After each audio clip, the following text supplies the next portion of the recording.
Pardon my low energy and potential coughing throughout this video. I am not feeling too hot, but it's okay. We're going to get into it. Coffee and Cigarettes, not to be confused with Paul Thomas Anderson's independent film Cigarettes and Coffee, which came out 10 years later. Coffee and Cigarettes is an independent film shot black and white, and basically has musicians and actors and certain people kind of playing themselves and just having conversations over coffee and cigarettes. It's just 11 random scenes, not random scenes, but 11 scenes where that's the only thing that's essentially connecting all of them is the fact that every single scene is a moment where people are having coffee and cigarettes or talking about both coffee and cigarettes. I thought it was very interesting that the movie was shot in black and white. I'm assuming that was intentional because coffee is black and cigarettes are white. I think, honestly, my favorite scene in the whole thing was Alfred Molina and Steve Coogan. It was. I think one of the funniest things about that is the whole joke is that Steve Coogan is recognized and Alfred Molina isn't. Meanwhile, like, this movie came out the year after Spider-Man 2. I'm pretty sure it came out in 2002, right? Spider-Man 2 just came out like the year before, and that's arguably one of the greatest superhero movies ever made. And Alfred Molina as Doc Ock is not to be that's not something you just forget. So that's the funniest thing is him playing himself, and like someone comes up and asks for Stephen Coogan's autograph and doesn't recognize Alfred Molina. Even Stephen Coogan is doesn't know like which movies he's from and all that shit. And it was just very it was a very funny scene. I don't want to give too much away, but essentially it's extremely awkward, and the way it starts and ends or you wouldn't expect it. You wouldn't expect that shift is all. I really loved seeing Bill Murray in this at the end with RZA and GZA from Wu-Tang Clan. I thought not only that was such an interesting, group of people to put together, but it's crazy to think Bill Murray is who he is, and it's so lovely that he's the kind of person that has, that really loves picking good projects or projects that he really enjoys. Same thing with, I could literally say the same thing about Steve Buscemi, but Bill Murray, let's fangirl over him a little bit. In the same era that he did this movie, he also made like all of the Wes Anderson, basically all of his like best Wes Anderson movies, like Life Aquatic and Royal Tenenbaums. Those are around this era, is what I mean. And he also made Zombieland, and I believe Lost in Translation came out in the 2000s. So it's nuts to see that. I love that so much, to see these like huge stars picking small, like very, small independent projects.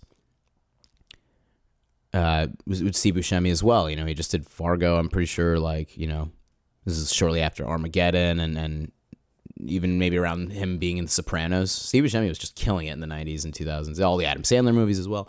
So I'd love to see these actors that do just all sorts of shit, like all sorts of different projects that they, they don't have to do those. I'm sure they're not getting paid much at all. So, I assume they weren't getting paid that much at all. But it's amazing to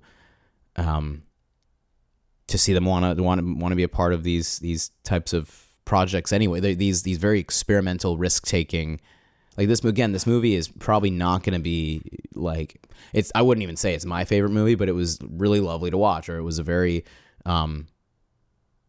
it was just an interesting concept and an interesting approach to it. And regardless of what you might think of it, it gets you kind of just thinking about people. It's the perfect slice of life, people just being normal kind of movie, which I'm always a fan of because it's hard to make that interesting. I'm sure I'm sounding like a broken record when I say this, but I love movies that have so much talking in it, and that's like the best part of the movie, or movies that prove that dialogue can be the front and center, like best part of, or the point of watching the movie. I think because I have a theater background as well, I have an appreciation for things being very stripped down and minimalistic and DIY as much as possible. And it's also a challenge for actors to work within that.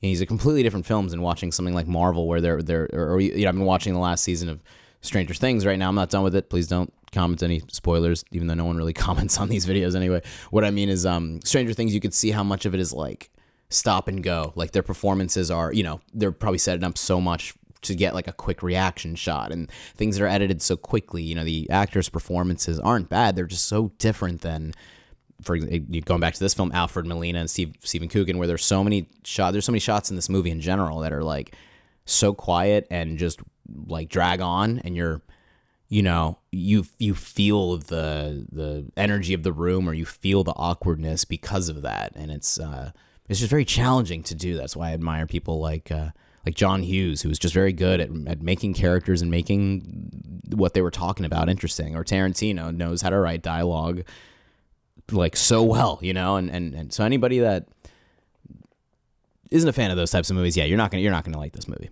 It's very similar, like My Dinner with Andre. It's easy to kind of, I don't want to say it's easy to zone out. Like, I don't really zone out in these movies. If anything, these movies kind of force me to be present and forces me to like listen and really pay attention to everything that they're saying. But the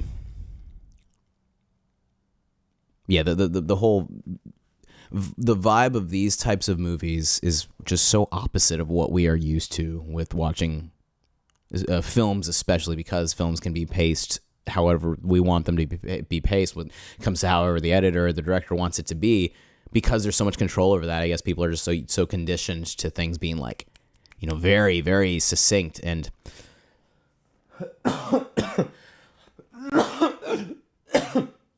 excuse me.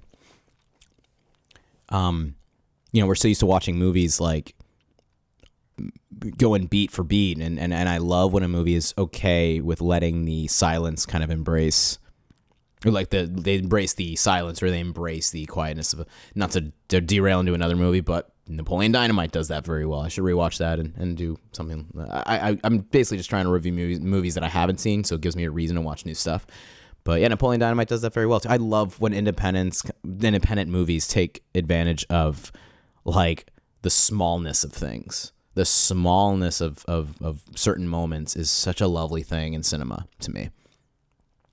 And this movie felt like that. It felt like every little moment was so choreographed or set up to be just a specific way. I really appreciate. I'm so used to watching shows like Always Sunny, or certain shows where there's a lot of dialogue kind of overlapping each other, or again, like I said, quick dialogue, like people, because that's what a lot of people like Noah Baumbach does that very well, and Greta Gerwig does, where it feels like it's improvised, but it's actually deliberately scripted, and people are kind of interrupting each other or talking over each other. I love this movie was like A, B, A, B. It's like the scene with Iggy Pop and Tom Waits, for example. There's just like there's so much quiet in it, or so much of them just kind of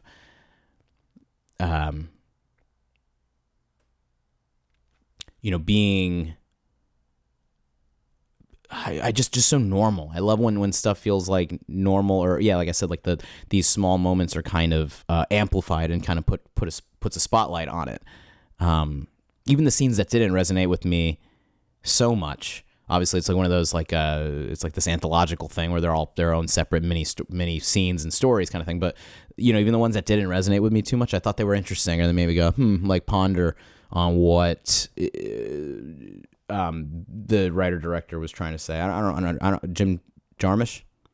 Jim Jarmusch, is that how you pronounce his name? The writer director, super unique type of film. I love movies that just feel like so individualistic in that way, where it's like you can't really compare this movie to anything else, and you can't compare any other movie to this one. It's so in its own like genre almost, or it's just in its own kind of world in that in the world of cinema. It's in its own kind of corner of that, which I really I just admire that stuff. So again, I enjoyed this movie. It wasn't one of my all-time favorites. Wouldn't probably watch it again for a couple of years unless someone has never seen it and wanted to watch it. But it was very interesting and very it's literally a movie made for actors and like musicians and filmmakers. That's what I really want. That's why I wanted to see it so much, because I knew it was a lot of people talking about just being a person and art and life and all that stuff. Like Jack White and Meg White and their scene was so. I'm surprised Jack White hasn't done more movies too, because he's got a very interesting look. He reminded me so much of like Evan Peters or something. Like in this movie, yeah, I just realized that he reminds me so much of him. So I'm surprised he hasn't done more stuff because he's just got such a unique vibe and a very unique look, and he could easily play some, you know, either like a villain or just like the cool character. He's just interesting, you know. And there's certain musicians that like obviously Iggy Pop and Tom Waits. I don't even have to talk about why they're interesting or why their scene had a lot of interesting chemistry. Like there's so much stuff that is said without being said is I think what I really appreciate about this film the most. Is it doesn't like come out and be like, yes, this is what the movie's about, or it's not so heavy. I love anytime something's not heavy-handed or thrown into your face. So obviously this is one of those, like, you kind of have to rewatch it. I'm assuming I would love to rewatch it with subtitles, especially because it seems like one of those you get something different out of it every time you watch it, or something new that you might appreciate. I guess that's about it. Coffee and cigarettes. It definitely makes me want to watch this guy's other movies, and it's definitely worth a watch. It's on HBO Max if you want to check that out. Here you go. Here's the. If I had an editor, I'd be like, hey, here's the streaming link. And if streaming wasn't so expensive, I wouldn't be getting so into physical media. Sorry, I'm hitting the mic there.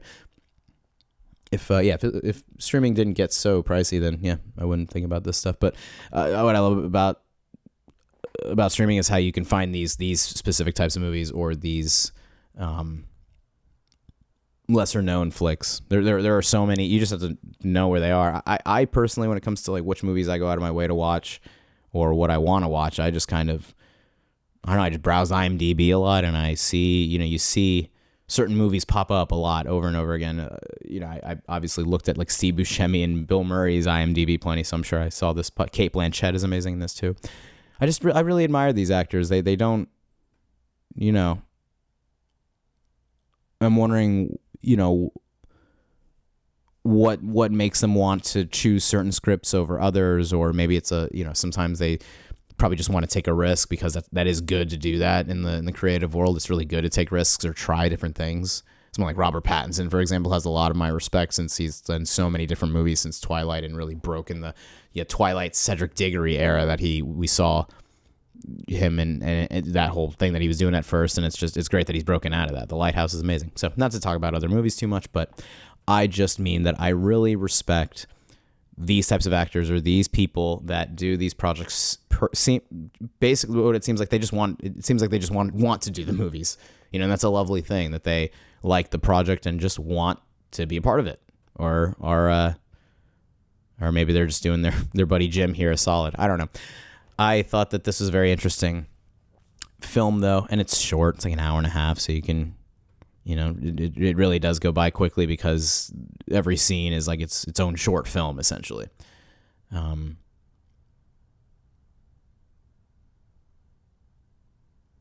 And as I'm looking on here, I'm wondering, is this like, was it released like in bits? Because I'm seeing, hold on, just coffee and cigarettes. So did he release like a short? Okay, it looks like he released. Yeah, okay, that's interesting. He released. I'm sorry, I really should look at this stuff before I start, but it's just interesting to see it pop up when I'm browsing online here. It was released like, did he release a one every year? So he made these. Did he make these for like 11 years straight? Coffee and cigarettes. I mean, that's why every scene looks like it's different. Like, it's got different cameras, or they all feel like they have different. Yeah, the first one was 86, and he released these movies like kind of randomly over the years, and then eventually it just until it was like a feature length film. Then he was able to release it as a full film. That's an interesting idea, though. See, that's a very interesting concept. That's almost like I'm wondering if that inspired Richard Linklater to do the same thing with the Before series or Boyhood. That's a really, really fascinating approach. So just finding that out, that's absolutely incredible that he released just a short film, all these shorts over the course of what looks like I don't know, almost 20 years or something. Jesus, and then eventually it was able to be compiled together into one movie. So hey, you learned something new. every day. That's why I love looking at like IMDb trivia or looking at the behind the scenes stuff. So I said I was going to cut this like 5 minutes ago or 4 minutes ago or whatever. I have nothing else to say. Coffee and Cigarettes, very interesting flick. Definitely go check it out if you have HBO Max and you're a film lover like myself. You will, you'll definitely find something subtle and I promise, like even if you don't love this movie, you'll find something interesting within it, and I got I got nothing else to say.